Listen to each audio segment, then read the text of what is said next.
Aujourd'hui, nous allons nous entretenir sur la nutrition cellulaire. C'est quoi la nutrition cellulaire? La cellule, c'est la plus petite unité qui contient l'organisme. Donc notre organisme est encore appelé cellule. La cellule, c'est la cible des bactéries, c'est la cible des virus, parce que quand le VIH pénètre dans l'organisme, sa cible première, c'est la cellule. Donc, naturellement, nos cellules se multiplient, nos cellules se régénèrent, nos cellules vieillissent et meurent. Nous allons voir comment nourrir nos cellules.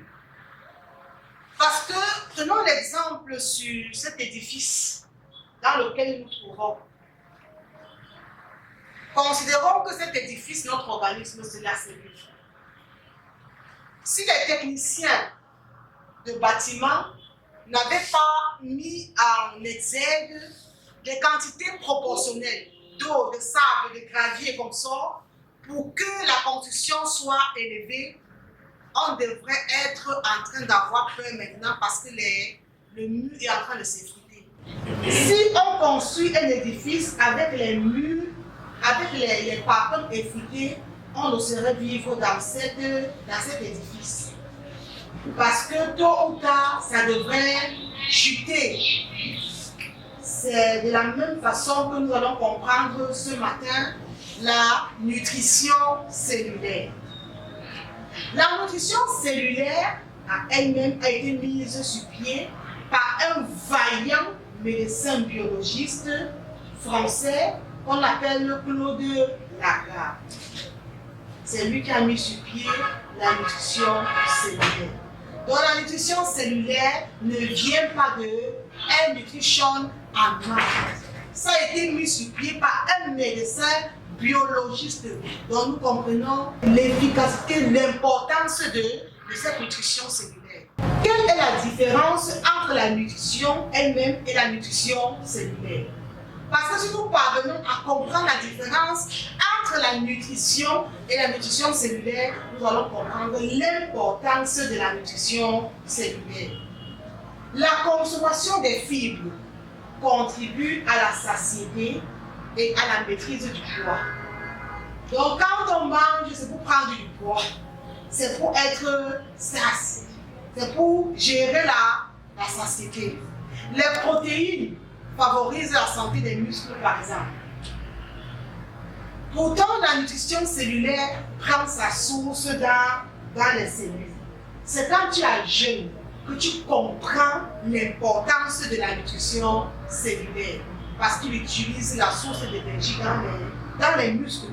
Pourquoi la nutrition cellulaire est très importante?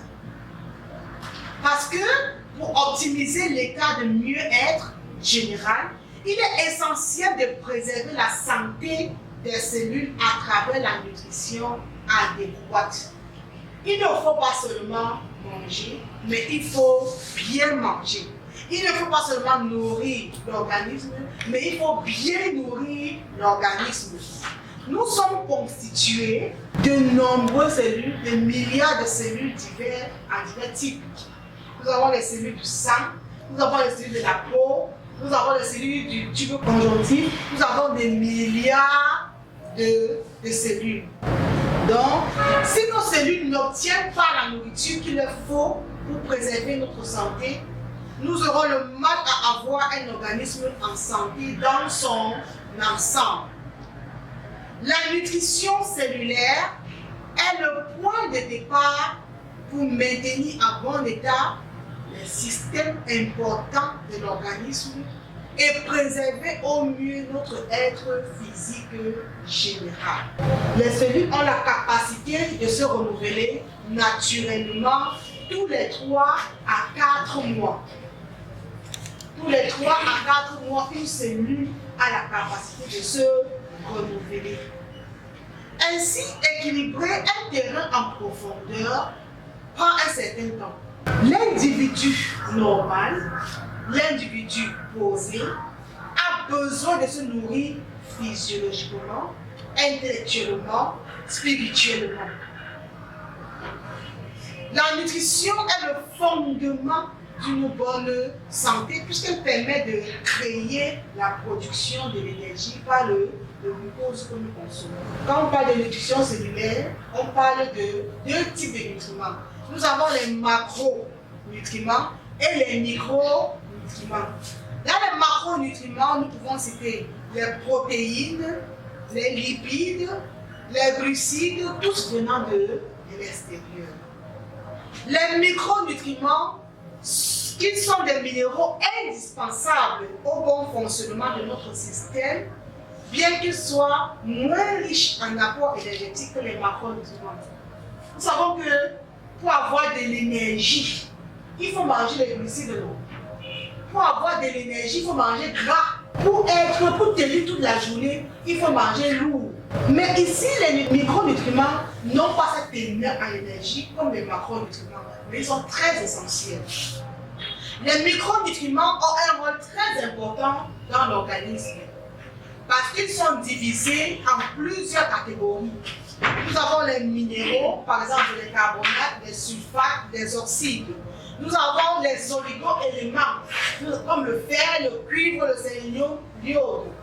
Nous avons les acides gras essentiels ou encore les acides aminés. Nous avons 12 types d'acides aminés, le tryptophane, alanine, vanille et consorts.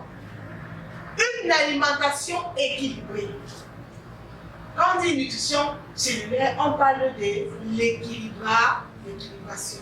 Car une alimentation équilibrée est la variation entre les macronutriments et les micronutriments. Quand les deux ne sont pas équilibrés, on assiste à un trouble de la nutrition. Les bienfaits de la nutrition cellulaire. Quels sont les bienfaits de la nutrition cellulaire? De nombreuses études nous ont prouvé qu'une alimentation équilibrée peut améliorer de nombreux troubles. On peut notamment citer la prise ou la perte du poids. On peut citer les troubles digestifs. On peut citer les troubles du sommeil et du comportement alimentaire. Donc, pendant que nous nous sommes parlé, on nous parlait du poids-corps. Le poids-corps, c'est un trouble alimentaire. Une amélioration de l'aliment est aussi efficace pour le vieillissement. Et quand on parle de vieillissement, on parle de stress oxydatif.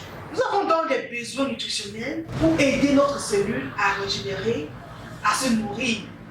Par exemple, au réveil, il faut hydrater le cerveau avec la vitamine C.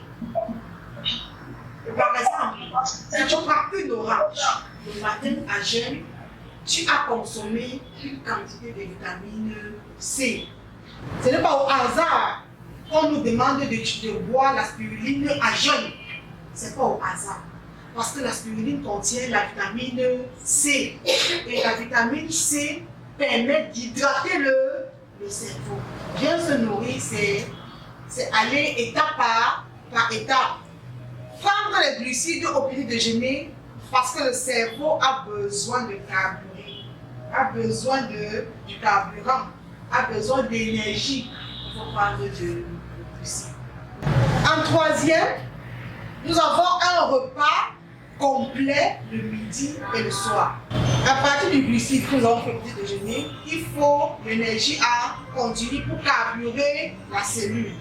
En quatrième point, nous allons privilégier les aliments complets, comme le pain, le riz, les pâtes, les céréales, qui diffusent lentement et apportent aussi la vitamine B, indispensable à l'utilisation de l'énergie par les cellules. En cinquième point, nous allons oser le boudin noir une fois par semaine. Ceux qui ne connaissent pas le boudin noir peuvent utiliser la viande rouge 3 fois par semaine. Manger de la viande rouge 3 fois par semaine assure aussi nos besoins en fer. La viande rouge contient le fer. Il faut consommer en longueur de semaine, au moins 3 fois par semaine, pour donner aux cellules une quantité importante de fer et qui sera assimilable pour tout l'organisme. Le fer, c'est un minéral qui apporte de l'oxygène au cerveau, sans lequel la transformation du glucose en énergie ne serait possible. Nous allons utiliser les huiles de noix et de lin. Ici, nous trouvons plus de l'huile d'olive. Nous trouvons des parents comme ça, qui se lèvent le matin au lieu d'uriner dans le pot, ou plutôt dans l'assiette. Nous avons des parents comme ça autour de nous. On dit souvent que c'est à cause de la vieillesse. Non. À partir de 60 ans, il y a déjà des personnes qui font cette maladie.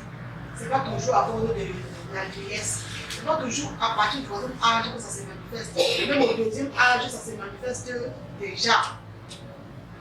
En septième point, nous allons nous hydrater toute la journée. Il est important de boire assez d'eau, au moins 3 litres par jour, pour s'hydrater toute la journée et surtout entre les repas. Il est nécessaire de s'hydrater à jeûne, mais il est aussi nécessaire de s'hydrater entre les repas, à petite gorgée, comme ce que je viens de faire, en privilégiant l'eau de vie. L'eau de vie que nous avons ici à notre disposition, qui est le super photonique, ou l'eau minérale qui contient le magnésium. Ne prenons pas n'importe quelle eau, qui est nécessaire à l'équilibre des nerfs. En huitième point, nous allons manger du poisson 3 fois par semaine. Par exemple, le saumon, la sardine, le maquereau, les poissons gras, qui sont riches en acides gras et oméga 3, et qui sont aussi riches en iode, indispensable au bon fonctionnement du développement cérébral. En neuvième point, nous allons limiter le café. Le café tue les graines. Nous allons limiter le café parce que c'est un poison. C'est une drogue. Dixième point, nous allons miser sur les aliments et les boissons rouges. Nous avons la framboise, ce sont les fruits rouges. Les légumes, nous avons les choux rouges, nous avons la betterave, le vin rouge. On prendra 1 à 2 verres maximum par semaine. Parce qu'il contient les substances qui servent à fluidifier le sang dans les vaisseaux, donc à améliorer l'apport des nutriments aux cellules. Nous allons aussi nous désintoxiquer. Il ne suffit pas de se bourrer par la nourriture, par les protéines, les acides gras oméga 3 et consorts, mais il faut aussi permettre au corps de se purifier. Nous avons autour de le colon cleanse qui permettra à nous désintoxiquer, à nous débarrasser des déchets toxiques. Faisons-le quand il est nécessaire. J'espère que tous ceux qui sont ici ont déjà pris un colon cleanse, au moins pendant 10 jours, 11 jours. C'est très nécessaire de se désintoxiquer. Même pour avoir une belle peau, il faut se purifier de l'intérieur.